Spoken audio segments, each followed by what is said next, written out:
تعریفات و تمجیدات اللہ خالق ارض و سما کے لیے ہیں۔ بے شمار لا تعداد درود و سلام امام الرسول ختم الرسول جناب محمد رسول اللہ صلی اللہ علیہ وسلم کی ذات عالی کے لیے۔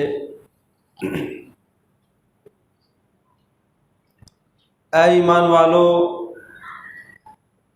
اطاعت کرو اللہ کی اور اطاعت کرو رسول کی، اور تم میں سے جو صاحب امر ہیں،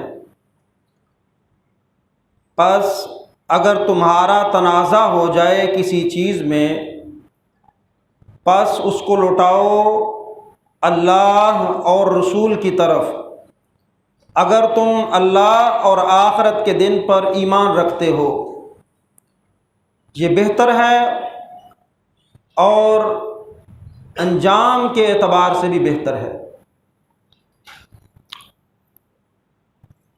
محترم سامعین کرام اور معزز سامعات،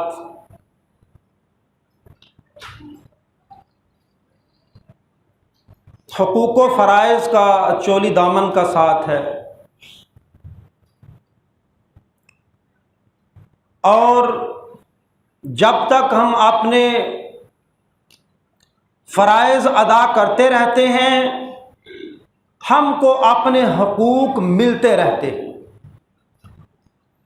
جب ہم اپنے فرائض سے پہلو تہی اختیار کر لیتے ہیں، پھر ہمیں ہمارے حقوق بھی نہیں ملتے۔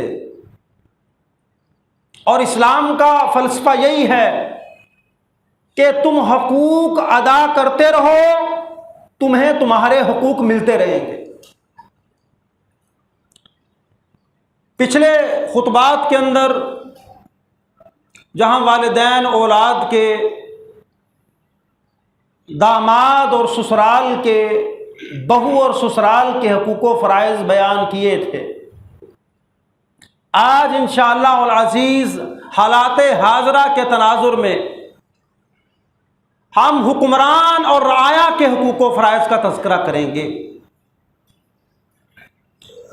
آج سیاسی پارہ بہت اوپر جا چکا ہے، تشدد، عدم برداشت، نفرتیں، دشمنیاں وہ سیاسی اعتبار سے بڑھتی چلی جا رہی ہیں، اور اس سارے دنگا و فساد کی بنیادی وجہ دین اسلام سے رہنمائی نہ لینا ہے۔ انتہائی دکھ کے ساتھ مجھے یہ کہنا پڑ رہا ہے کہ ان خطرناک حالات میں جو بندہ قرآن و حدیث کی بات کرتا ہے، اس پر بھی منافق ہونے کا فتویٰ لگایا جاتا ہے کہ بھائی یہ ہمیں قرآن نہ سناؤ، نہ حدیث بتلاؤ، یہ بتلاؤ کس پارٹی کی ہو۔ میرے ایک خطبے میں، وہ یوٹیوب پہ خطبہ گیا، وہاں کسی بھائی نے نیچے کمنٹ کیے ہوئے ہیں، مجھے پوچھ رہا ہے کہ آپ کس پارٹی سے تعلق رکھتے ہیں؟ بھائی مولوی صاحب کا تو پھر یہی جواب ہونا چاہیے، میری پارٹی اللہ اور اس کا رسول ہے۔ یہ ساری دلدل، یہ فتنہ و فساد قرآن و حدیث سے دوری کا نتیجہ ہے۔ کیا قرآن نے حکمرانوں کے حقوق بیان نہیں کیے؟ کیا حدیث میں رسول اللہ صلی اللہ علیہ وسلم نے حکمرانوں کے حقوق کی بات نہیں کی؟ کیا حکمرانوں کے فرائض کی بات نہیں ہوئی ہے جناب؟ لیکن مسئلہ یہ ہے، مجھے قرآن اور حدیث سے عزیز تر اپنے سیاسی لیڈر کی بات ہے۔ میں جان دے دوں گا، مر جاؤں گا اپنے لیڈر کی بات کی خاطر، قرآن اور حدیث کی بات ماننے کے لیے میں قطعاً تیار نہیں۔ اور وہ پیشہ میرے بھائی، رسول اللہ صلی اللہ علیہ وسلم نے فرمایا سیاست انبیاء کا پیشہ ہے۔ انبیاء کے پیشے کو گدلا کرنے والے، اس پر الزام تراشی کی سیاست کرنے والے، ایک دوسرے کی پگڑیاں اچھالنے والے، ایک دوسرے کو برا بھلا کہنے والے، وہ اللہ تعالیٰ کا خوف کھائیں۔ یہ انبیاء کے پیشے کو آپ بدنام کر رہے ہیں۔ ہاں رستے پہ بات ہو سکتی ہے کہ انبیاء کا سیاست کا رستہ کون سا ہے اور آج ہمارے سیاسی حکمرانوں کا رستہ کون سا ہے، اس پر بات ہو سکتی ہے، لیکن بحثیت حکمران اور بحثیت رعایا یہ بڑی توجہ طلب بات ہے کہ ہم نے کرنا کیا ہے، ہمارے حقوق کیا ہیں، ہمارے فرائض کیا ہیں، حکمرانوں کے حقوق کیا ہیں، ہمارے فرائض کیا ہیں، حکمرانوں کے فرائض کیا ہیں، ہمارے حقوق کیا ہیں، ان کو جاننا از حد ضروری ہے۔ نہیں جانا تو حالات یہاں تک پہنچ چکے ہیں کہ ہم قتل و قتال کے لیے تیار ہیں۔ اور یاد رکھیں میرے بھائیوں، یہ فرعونی پالیسی آج سے نہیں، عرصہ دراز سے، صدیوں سے چلتی آ رہی، صدیوں سے، کہ ڈیوائیڈ اینڈ رول، امت کو تقسیم کرو اور ان پہ حکومت کرو۔ یہی کیا تھا فرعون نے، ایک کا ساتھ دے رہا ہے، دوسرے کے ساتھ دشمنی ہے۔ کیوں جی؟ امریکہ بھی آج دنیا میں یہی کر رہے ہیں۔ ہر ملک کے اندر آپ نے اپنی وہ سیاسی وابستگی اس نے ظاہر کی ہے کہ فلاں لوگ تو میری بات ماننے والے ہیں اور فلاں میرے دشمن ہیں۔ یہ ماحول بنایا اور پھر اس ماحول کے تناظر میں دونوں جماعتوں کو آمنے سامنے کھڑا کر دیا، وہ مذہبی جماعتیں ہوں یا سیاسی جماعتیں۔ آپ کی پچھلی 20-25 سالہ جنگ حکمرانوں کے خلاف وہ کیا تھی؟ آپ نے بندے پیدا کیے، جماعتوں کے اندر کھڑے کیے اور سیاسی جماعتوں کو حکم دیا کہ میں تمہارے ساتھ ہوں، دہشت گردی کے خلاف جنگ لڑنی ہے ہم نے۔ یہ بڑی میں تفصیل سے اس بات کو بیان کر سکتا ہوں کہ پاکستان تحریک طالبان کے اندر ایسے افراد شامل تھے جو ڈائریکٹلی را سے فنڈڈ تھے، را سے فنڈڈ، اور ادھر حکمرانوں سے کہہ رہے ہیں کہ آپ ہمارے اتحادی بنے، ہم نے دشمنوں کو دہشت گردی کے خلاف جنگ لڑنی ہے۔ لیبیا کے اندر، تیونس کے اندر، شام کے اندر یہ سارا پس منظر یہی ہے کہ جو دنیا کے اندر اسلامی ملک مضبوط ہوتا ہے اس کو تقسیم کرو، وہ مذہب ہو، وہ ان کی سیاست ہو یا معیشت ہو، ان تین چیزوں کو بنیاد بناؤ، ان کے اندر فرقے بندیاں پیدا کرو، گروہ بندی پیدا کرو اور آپس کے اندر خطرناک ٹکراؤ پیدا کرو تاکہ یہ پاش پاش ہو جائیں، کمزور ہو جائیں اور آنے والے حالات کے اندر ہمارے مقابلے کی سکت نہ رکھ سکیں۔ یہ آج کی بات نہیں، عثمان غنی رضی اللہ تعالیٰ عنہ کا دور دیکھیں، کیا ہوا اس وقت؟ یہی تھا کہ وہ یہودی عبداللہ ابن سبا فسادی، اس نے بہت سارے مسلمانوں کو ساتھ ملایا اور یہ زبان زد عام تھا کہ عثمان تو اپنے رشتہ داروں کو گورنریاں دیتا ہے، اپنے تعلقات، اپنے تعلق داروں کو اس نے عہدے دیے ہوئے ہیں، لہذا احتجاج کرو، پروٹیسٹ کرو کہ عثمان اپنے ان عہدے داروں کو اتارے اور ہمارے عہدے دار بٹھائے۔ اس وقت بھی کیا ہوا؟ حضرت عثمان غنی رضی اللہ تعالی عنہ نے اس فتنے کے سامنے اپنی شہادت پیش کر دی تھی، لیکن مدینہ طیبہ کو وہ خون کا گھر نہیں بننے دیا کہ جہاں مسلمان آپس کے اندر گتھم گتھا ہو جائے۔ وہ تو نمازیں بھی پڑھنے والے تھے، وہ نمازیں پڑھنے والے تھے جو حضرت عثمان غنی کے در پہ تھے۔ حضرت علی المرتضیٰ کا معاملہ دیکھ لیں، اسلامی فتوحات ہیں لیکن حضرت علی کے دور میں فتوحات کا سلسلہ رک گیا۔ کیوں؟ آپ کی اپنی اسٹیٹ، آپ کی اپنی حکومت خانہ جنگی کا شکار، خارجیوں نے آپ پہ کفر کے فتوے لگا دیے، مسلمان دو حصوں میں بٹ گئے، اور آج ہم اپنی نالاقی اور نااہلی کا ثبوت بھی 2، 3، 4 حصوں میں بٹ کے تقسیم ہو کے امت کو مزید تقسیم در تقسیم کا شکار کر کے ہم اس فتنہ و فساد کا حصہ بننے جا رہے ہیں۔ تو میرے بھائی، ہم نے کیا کرنا ہے؟ یہ عام آدمی پریشان ہے، سچا کون ہے، جھوٹا کون ہے؟ ایک نے چور چور کا راگا لاپا اور دوسرے نے کہا یہودیوں کا ایجنٹ ہے، یہ تو بے ایمان ہے، یہ تو فلاں فلاں اس کے تعلقات ہیں۔ یہ عیب ٹٹولنے میں ایک دوسرے پہ الزامی سیاست بھی ہے اور التزامی سیاست بھی. کیا دین اسلام سیاست سے خالی ہے؟ بڑے بڑے پڑھے لکھے پروفیسر، ڈاکٹرز، پی ایچ ڈیاں کرنے والے، دکھ ہوتا ہے ان کی عقل پہ ماتم کرنے کو دل کرتا ہے. کہتے ہیں جی یہ ممبر رسول سے مولویوں کو سیاست بیان نہیں کرنی چاہیے، یہ صرف قرآن و حدیث بیان کریں. اس کا مطلب یہ ہوا کہ قرآن و حدیث کوئی نظام پیش نہیں کرتا ہے،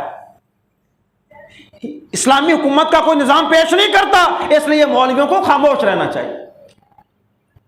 وہ صرف نماز کا نظام دیتا ہے، وہ صرف زکوٰۃ کا نظام دیتا ہے، وہ حج عمرے کا نظم قائم کرتا ہے، بس وہ اسلامی تصور حکمرانی ہے وہ تو دیتے نہیں. اس لیے ہم نے جو لینا ہے ہم زرداری سے لے لیں گے، خان صاحب سے لے لیں گے، ہم نواز شریف سے لے لیں گے، ہم سراج الحق سے لے لیں گے، ہم فلاں سے لے لیں گے، فلاں سے لے لیں گے. لہذا علماء ممبر رسول پہ سیاست بیان نہ کریں. تو بھائی جب ان سے لوگے پھر ذلیل بھی تو تم نے ہونا ہے. اور ظاہر الفساد فی البر والبحر بما کسبت ایدی الناس، یہ صرف بدکاریاں ہی نہیں، قرآن کی آیت صرف وہاں فٹ نہیں ہوتی کہ یہ آج جو سیاست کا کیا دھرا ہے نا میرے بھائی، یہ تیرے ذاتی اپنے ہاتھ کی کمائی ہے. قتل و قتال ہے تب بھی، مہنگائی عروج پہ ہے تب بھی، یہ تیرا ہاتھ ہے اس کے اندر. یہ جب سیاسی ٹولے باہر نکلتے ہیں تو کیا ان کے ساتھ نہیں ہوتا؟ اور عجیب عجیب منافقانہ پالیسیاں. مت کوئی ذہن میں رکھے کہ میں ممبر رسول پہ کسی پولیٹیکل پارٹی کو سپورٹ کرنے کے لیے کھڑا ہوا. واللہ یہ رسول کا ممبر ہے، یہاں سے اللہ کے قرآن کی بات ہوگی، رسول اللہ صلی اللہ علیہ وسلم کے فرمان کی بات ہوگی. یہ سب سیاسی پارٹیاں منافقانہ طرز اختیار کیے ہوئے. خود سیاست میں ہے، اپوزیشن پروٹیسٹ کرے، ہم کہتے ہیں لو جی رستے روکے گئے ہیں، غریب وہ ہاسپٹل جا رہا ہے بیمار، جی وہ دیہڑی کرنے والا دیہڑی ماری گئی، وہ طالب علم کی علم کا رستہ بند ہو گیا. لیکن جب ہم خود اپوزیشن میں آ بیٹھتے ہیں سارے کام خود کرتے ہیں اور پھر ان کو قرآن و حدیث کا لبادہ بھی پہنا دیتے ہیں. منافقانہ سیاست. تو میرے بھائی یہ اصل میں لوگوں کے ہاتھوں کی کمائی ہے. بنو امیہ کا خلیفہ مروان بن عبد الملک بن مروان، اس تک بات پہنچی کہ لوگ نا حکومت کے بارے میں چیم گوئیاں کر رہے ہیں، چیم گوئیاں کرتے ہیں کہ یہ ٹھیک نہیں ہے. یہ ٹھیک تو کافی عرصہ سے معاملات خراب ہو گئے. جب وہ میں نے آپ کے سامنے 12 حدیث پیش کی ہے، جب زبیر ابن عدی نے انس بن مالک سے حجاج کی شکایت کی تھی، یہ بڑا ظالم ہے یہ گورنر، کیسے چھٹکارا ملے گا، یہ صحیح بخاری کے اندر حدیث ہے. تو کیا فرمایا تھا انس بن مالک نے؟ اصبروا فانه لا یاتی علیکم زمان الا والذی بعدہ شر منہ حتی تلقوا ربکم سمعتہ من نبیکم صلی اللہ علیہ وسلم. انس بن مالک کہتے ہیں زبیر ابن عدی سے کہ صبر کرو صبر، کیونکہ میں نے رسول اللہ صلی اللہ علیہ وسلم کو یہ کہتے ہوئے سنا ہے کہ ہر آنے والا دور بدتر سے بدتر دور ہوگا، یہاں تک کہ تمہاری ملاقات تمہارے رب سے ہو جائے. ہر آنے والا وقت برا ہوگا، خطرناک حالات ہوں گے. اب یہ دور تھا مروان بن عبد الملک بن مروان کا. تو لوگوں کی یہ چیم گوئیاں سنی تو لوگوں کو اکٹھا کر لیا، مجمع اکٹھا کیا، سارے لوگ اکٹھے ہو گئے. تو عبد الملک بن مروان کیا کہتا ہے؟ کہتا ہے بھائی کیا تم کیا چاہتے ہو کہ ہم ابو بکر اور عمر جیسے ہو جائیں؟ کیا تم چاہتے ہو ہم ابو بکر اور عمر جیسے ہو جائیں؟ صاحب کہنے لگے ہاں جی ہم تو یہی چاہتے ہیں کہ وہ دور لوٹے جو ابو بکر کا دور تھا، جو عمر کا دور تھا. تو عبد الملک ابن مروان کہتا ہے کہ تم ان کی رایا جیسے ہو جاؤ، ہم خود بخود ابو بکر بھی ہو جائیں گے، ہم عمر بھی ہو جائیں گے، کہ تم ویسے ہو جاؤ جیسے ان کی رایا تھی. تو میرے بھائی آج کے جو حکمران ہیں یہ ہمارے ہاتھوں کی کمائی ہیں، وہ کسی بھی سیاسی پارٹی کے ہیں. اور دکھ کی بات پتہ کیا ہے؟ ہم یہ ایک دوسرے کو گمراہ کرتے ہیں. وہ کہتے ہیں جی میرے بغیر ملک نہیں چلتا, دوسرا کہتا ہے لو جی میرے بغیر ملک چلا کے دکھاؤ. وہ کہتا ہے میں بھی نہیں چلنے دوں گا, میرے بغیر حکومت نہ ہونے کے برابر ہے. اور دوسرے کہتے ہیں لو جی پھر تم معیشت چلا کے دکھاؤ, بڑے بڑے مالدار تو ہمارے پاس ہے نا, تم چلا کے دکھاؤ کیسے چلاتے ہو. تو میرے بھائیوں بتاؤ مجھے, اگر تم کہتے ہو دین سے رہنمائی نہیں لینی, یہ قرآن و حدیث تو اسلامی ریاست کی رہنمائی دیتا ہے, چلیں ٹھیک ہے یہ مان لیا کہ اس وقت اسلامی حکومت نہیں ہے, مسلمان حکمران تو موجود ہیں. کیوں جی, اس بات سے کسی کو اختلاف ہے؟ اور یاد رکھیے گا میری اس بات کو, اب یہ سیاسی ٹولے نا, اب یہ سیاسی ٹولے میرے جملے کو یاد رکھ لینا, یہ اب مذہب کا کارڈ کھیلیں گے, جو کبھی مولوی فضل الرحمان اور طرح طرح کے لوگوں سے کہہ رہے تھے نا کہ یہ مذہب کا پتہ استعمال کرتا ہے, اب یہ آہستہ آہستہ سارے استعمال کریں گے. خود کو عاشق رسول کہلائیں گے, خود کو کتاب اللہ کا دائی اور حامی کہلائیں گے, لیکن ان کے ذاتی معاملات خطرناک ہوں گے. یہ مذہب کا پتہ کھیلیں گے, ایک دوسرے پہ الزام تراشیاں تو پہلے کر رہے ہیں. اب جی امریکہ کس کے ساتھ اور کس کے ساتھ نہیں, میرے بھائی آپ شام کے حالات دیکھیں, آپ لیبیا آپ دیکھ چکے, تیونس کے حالات دیکھ چکے, آپ پڑھیں نا کہ امریکہ کس کے ساتھ تھا اور کس کے ساتھ نہیں تھا. وہ اپنی ہمدردیاں ظاہر کرواتا رہے گا اور ہم آپس میں اس کی بنیاد پہ لڑتے رہیں گے, جبکہ ہمارا دشمن ایک ہے, ہمارا دشمن ایک. آئیے کچھ باتیں, ہماری ذمہ داریاں کیا ہیں, ہم نے کیا کرنا ہے بطور رائے. ہم تو بڑے پریشان ہیں. جو خان صاحب کے ساتھ ہے وہ سمجھتا ہے میں جنتی ہوں, وہ یہ سمجھتا ہے کہ ہم قبر میں جواب دینے کے لیے اس کا ساتھ دے رہے ہیں, اور دوسرے جو ہیں بیٹھے ہوئے وہ کہتے ہیں جو ہمارے ساتھ چلے گا وہ جنتی ٹولا. اب مذہب کا کارڈ کھیلیں گے, اب قیامت کی باتیں, قبر کی باتیں, یہ ساری باتیں آپ کے سامنے ہیں سوشل میڈیا پر. عام آدمی پریشان ہے, میں کتنے جاواں, اور میں خان دا ساتھ دیاں, نون لیگ دا ساتھ دیاں, میں اور جماعت اسلامی کا ساتھ, میں کس طرف جاؤں. اور بھائی یاد رکھو میری اس بات کو, یہ فتنے فساد کا دور, ہر بندہ کہہ رہا ہے میں جہاد کرنے نکلا ہوں, آؤ تم بھی میرے ساتھ چلو. یہ اتر جائے گا, نون لیگ یہ کہیں گے آؤ ہم جہاد کرنے چلے ہیں, آؤ ہمارے ساتھ چلو. یہ جہاد ہو رہا ہے جہاں امت فتنوں فساد کا شکار ہے, آپس میں خون ریزیاں ہیں. پچھلے 1-1.5 ماہ میں 3 سے 4 قتل میں خود پڑھ چکا ہوں, سیاسی قتل جو ہو چکے ہیں. حکمران تو قائم دائم ہے اور مائیں اپنے بیٹے مروا رہی ہیں سیاست کے لیے. اور ایک بچہ, میں نے اس کا وہ ٹک ٹاک پہ کہہ رہا تھا اگر عمران خان کی ریلی میں میرے باپ نے بھی مجھے جانے سے روکا تو میں اس کو بھی ختم کر دوں گا. گویا اللہ, رسول, قرآن کے بعد والدین کا درجہ اب ان کو بھی چیلنج کیا جا رہا ہے سیاسی لیڈروں کی خاطر. بات میں آخر میں کرنا چاہتا ہوں, اب ابتدائی درمیان میں کر دیتا ہوں. بات صرف یہاں تک نہیں ہے, لوگ اپنا نسب بدلنے کے لیے تیار ہیں. لوگ کیا ہیں جی, اپنا نسب بدلنے کے لیے. میں نے فیس بک پہ ایک ویڈیو دیکھی ہے, وہ ماشاءاللہ کو 50 سال سے اوپر عمر اس بندے کی, وہ کہہ رہا ہے کہ میرے نام کے ساتھ میری ولدیت عمران خان لکھی جائے. میں یونین کونسل پہ گیا ہوں, وہاں میں نے کوشش بھی کی ہے, میں نے ان سے کہا ہے کہ میری ولدیت مٹاؤ اور یہاں عمران خان لکھو, لیکن وہ مانے نہیں ہیں. اور نیچے کمنٹس کیس کے اندر تھے ہزاروں کمنٹس, اور بعض کے کمنٹس یہ تھے ہاں میں بھی تیار ہوں اپنے ولدیت میں عمران خان لکھوانے کے لیے. ہوں گے نون لیگ کے ساتھ بھی ایسے ہوں گے جو نواز شریف کو باپ ماننے کے لیے تیار ہوں. اور بہت ساروں نے برا کہہ دیا, بھلا کہہ دیا. میں نے کتنے کمنٹس پڑھے, کہیں بھی دین کی رہنمائی تھی نہیں. اچھا مجھے یہ بات بتلاؤ, کبھی کسی سیاسی لیڈر نے جب اس کو گالیاں نکالی جاتی ہیں تو پھر اس کو احساس ہوتا ہے کہ یہ کام ٹھیک نہیں ہے؟ کبھی کسی سیاسی لیڈر نے, مجھے بتائیے گا ذرا دیانتداری سے, ڈائس پہ کھڑا ہوا ہو, سپیچ کر رہا ہو اور اس نے کہا ہو کہ بھائی مخالفین کو گالی نہیں دینی, یہ کہا؟ آپ بھی سنتے ہیں نا تقریریں، جلسوں میں جاتے ہیں، ریلیوں میں، کسی لیڈر نے کھڑے ہو کہا جی مخالف کو گالی نہیں دینی،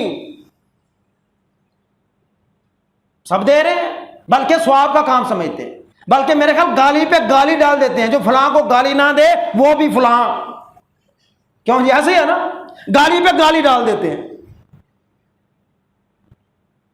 تو ہم نے میرے بھائیوں کرنا کیا ہے، ہماری ذمہ داریاں کیا ہے؟ وہ کہہ رہا ہے ودیت، آئیے ذرا مسئلہ سمجھ لیں، کیا اپنی ودیت بدلنا جائز ہے؟ سن لیجئے، صحیح حدیث ہے رسول اللہ صلی اللہ علیہ وسلم کی، آپ نے فرمایا جو اپنا نسب بدلتا ہے یا اپنا قبیلہ بدلتا ہے، اپنا نسب، اپنی نسبت بدلتا ہے یا اپنا قبیلہ بدلتا ہے، جنت میں جانا دور کی بات ہے، لم یرح رائحۃ الجنہ، وہ جنت کی خوشبو بھی نہیں پا سکے گا، حالانکہ جنت کی خوشبو ہزاروں میلوں سے آ رہی ہوگی۔ آپ جانتے ہیں رسول اللہ صلی اللہ علیہ وسلم کے غلام کون تھے؟ حضرت زید، یہ وہ صحابی رسول ہیں جن کا اللہ کے قرآن میں تذکرہ ہوا ہے، نام آیا ہے، سورہ احزاب کے اندر حضرت زید کا نام آیا۔ تو رسول اللہ صلی اللہ علیہ وسلم ان کو بنا لیا تھا متبنہ، کیا بنایا تھا جی؟ متبنہ۔ متبنہ کسے کہتے ہیں؟ منہ بولا بیٹا، بنا لیا۔ اب لوگوں نے آہستہ آہستہ کہنا شروع کر دیا زید بن محمد، محمد جیسا اس کائنات کے اندر آیا نہیں، زید ابن محمد۔ اللہ نے قرآن نازل کر دیا کہ ادعوہم لآبائہم ہوا اقسط عند اللہ، اللہ کے انصاف کی بات یہ ہے کہ ان کو ان کے باپوں کے نام سے پکارا جائے۔ متبنہ اور لے پالک، ان کو آپ اپنی طرف ان کی نسبت نہیں کر سکتے۔ وہ آپ کوئی بچہ لے کے پالتے ہیں نا کسی سے، تب بھی یہ اکثر یہ سماجی ایک مسئلہ یہ بھی سمجھ لیں، بعض کی اولاد نہیں ہوتی، وہ کزن سے لے لیا، بہن سے لے لیا، بھائی سے لے لیا، بیٹا بیٹی لے پالتے ہیں اور ساتھ اپنی ولدیت لکھواتے ہیں، یہ جائز نہیں، یہ جائز نہیں ہے۔ اس کو اس کے والد کے نام سے ہی پکارا جائے اور لکھا جائے۔ آئیے اب کرنے کے کام۔ پہلا کام میرے بھائی کیا ہے؟ آپ بطور رایا ہیں، سمجھ نہیں آ رہی، جائیے کتھے؟ پہلا کام آپ کی ذمہ داری، یہ کوئی نہیں بتائے گا، یہ نہیں بات کریں گے۔ کیوں؟ بہت سارے مولویوں کی بھی سیاسی پارٹیاں ہیں، اگر مولوی صاحب ممبر رسول پہ یہ کھڑا ہو کے کہے کہ پہلی ذمہ داری رایا کی حکمران کی بات کو سننا اور ماننا ہے، تو پھر ہماری پارٹی کدھر جائے گی؟ اگر حاکم کی بات کو سننا اور ماننا ہے تو ہماری پارٹی کتنے جائے گی؟ اس لیے یہ بات کو کرنے کے لیے تیار نہیں ہے۔ یہ شرعی اصول ہیں، یہ قرآن کی حدیث کی رہنمائی۔ قرآن کی آیت میں نے پڑھی، سورۃ النساء کی آیت نمبر 59 کہ اطیعوا اللہ و اطیعوا الرسول و اولی الامر منکم۔ بہت سارے مفسرین نے الگ الگ، میں بات کروں گا تو ٹائم پہلے ختم ہو رہا ہے، اکثر مفسرین نے کہا اولی الامر سے مراد حکمران ہیں، اللہ کی اطاعت ہے، رسول کی اطاعت ہے اور حکمرانوں کی اطاعت۔ اللہ کے نبی صلی اللہ علیہ وسلم کی حدیث سنیے، پہلی ہماری ذمہ داری کیا ہے؟ ہم نے حکمرانوں کی بات سننی اور ماننی ہے۔ انہیں نا کہ چونکہ شباز شریف ہے، شاید مولوی صاحب اس واسطے کینڈ ہے، میری جان، میرے پیارے بھائی، میرے لال، میرے جوان، میرے جنونی، یہاں نواز شریف آ جائے، یہاں عمران خان آ جائے، یہاں سراج اللہ، کوئی بھی آ جائے جو حکمران بن جائے، کسی طریقے سے بھی بن جائے، یہ آپ کا نعرہ ہے نا، الیکٹڈ ہے کہ سلیکٹڈ ہے، حکمران بن جائے، کسی طریقے سے بھی بن جائے، مسلمانوں کا حکمران ہو۔ اللہ کے نبی صلی اللہ علیہ وسلم کیا فرماتے ہیں؟ من اطانی فقد اطاع اللہ، جس نے میری اطاعت کی اس نے اللہ کی اطاعت کی، ومن عصانی فقد عصى اللہ، جس نے میری نافرمانی کی اس نے اللہ کی نافرمانی کی، ومن یطع الامیر فقد اطاعنی، جس نے امیر کی اطاعت کی، حاکم کی، امر سے امیر، وَأُولِي الْأَمْرِ مِنْكُمْ، قرآن کی آیت ہے، حدیث کیا ہے؟ وَمَنْ يُطِعِ الْأَمِيرَ فَقَدْ أَطَاعَنِي، جس نے حکمران کی اطاعت کی اس نے میری اطاعت کی، وَمَنْ يَعْصِ الْأَمِيرَ فَقَدْ عَصَانِي، جس نے حکمران کی نافرمانی کی اس نے میری نافرمانی کی۔ اب بہت سارے لوگ کہتے ہیں نہیں یہ تو اسلامی ریاست کے بارے میں ہے۔ اچھا جی، مان لیا یہ اسلامی ریاست نہیں ہے، اسلامی حکومت نہیں ہے، سیکولر ہے، تو کی کرنا جی؟ دسو جو کر رہے ہو۔ اچھا مجھے یہ بتائیں، آج ہم زبردستی خان صاحب کسی طریقے سے آ جاتے ہیں تو کیا نون لیگ والے رضائیاں لے کے سو جائیں گے، یا کوئی اور سیاسی پارٹی سو جائے گی؟ پس کون رہا ہے؟ عوام۔ مر کون رہی ہے؟ عوام۔ اقتدار کے چکروں میں پرائس ہائکنگ کا شکار کون ہو رہی ہے؟ عوام۔ جن کی خاطر تم مرتے ہو نا، ان کو تو پتہ نہیں ہماری گاڑیوں میں پیٹرول کہاں سے ڈلتا ہے، پتہ ہے ان کو؟ کوئی حساب کتاب کوئی نہیں پتا، مر میں اور آپ رہے ہیں۔ 30 روپے مہنگا ہوا ہے، اور 30 روپے مہنگا ہو گیا نا، تو یہ کس کے ہاتھوں کی کمائی ہے؟ کڈو گالاں کنوں کٹ دے، خان نو کڈنی ہے کہ شہباز شریف نو کڈنی ہے؟ کسے نکالنی ہے؟ تیرے ہاتھوں کی کمائی ہے۔ رب کا قرآن جو کہتا، نبی کا فرمان جو کہتا، سننا ہے اور ماننا ہے۔ اللہ کے نبی صلی اللہ علیہ وسلم کی حدیث، حکمران کی بات سننا اور ماننا فرض ہے، خواہ وہ بات تمہیں پسند لگے یا نہ پسند۔ یہ حدیث کے الفاظ، میں اپنی بات نہیں کر رہا، تمہیں پسند ہو یا نہ پسند ہو، یہ ذاتی پسند اور ناپسند کی بات ہو رہی ہے، یہ ذاتی پسند اور ناپسند کی۔ ہاں اگر حکمران اسے گناہ کے کام کرنے کا حکم دے، یہاں سے بہت مفسر پیدا ہوں گے، اس حدیث کی تفسیر نہ بہت سارے کریں گے آپ نے تئیں۔ یہ دیکھو شہباز شریف نے ایک گناہ کا حکم نہیں دیتا، اب دیکھو عمران خان نے ایک گناہ کا حکم نہیں دیتا ہے۔ اب یہ نیکی اور بدی کا معیار بھی ہم خود قائم کریں گے، قرآن و حدیث سے پھر بھی رہنمائی ہم نے لینی نہیں ہے۔ اگر حکمران گناہ کا وہ حکم نہ دے، جب وہ نافرمانی کا حکم دے، اللہ اور اس کے رسول کی نافرمانی کا حکم دے، پھر کیا کرنا ہے؟ پھر نہ اس کی بات سننی واجب ہے نہ ماننی واجب ہے۔ یہاں تھوڑا سمجھیے گا، تو پھر کیا تلوار لے کے نکلنا واجب ہے؟ کیا خیال ہے؟ صرف بات جہاں تک ہے، پھر نہ تم نے سننی ہے نہ ماننی ہے، جو تمہارے اختیار میں، جو تمہارے اختیار میں۔ حذیفہ ابن یمان رضی اللہ تعالیٰ عنہ کہتے ہیں، لوگ رسول اللہ صلی اللہ علیہ وسلم سے خیر کے بارے میں پوچھا کرتے تھے اور میں شر کے بارے میں پوچھا کرتا۔ خیر کے راستے تو بہت سارے ہیں، میں شر اس لیے پوچھا کرتا تھا کہیں میں شر میں مبتلا نہ ہو جاؤں۔ میں نے پوچھا اللہ کے نبی صلی اللہ علیہ وسلم، ہم جاہل تھے، جاہلیت کا دور گزرا، اللہ نے ہمیں ہدایت کا راستہ دکھایا،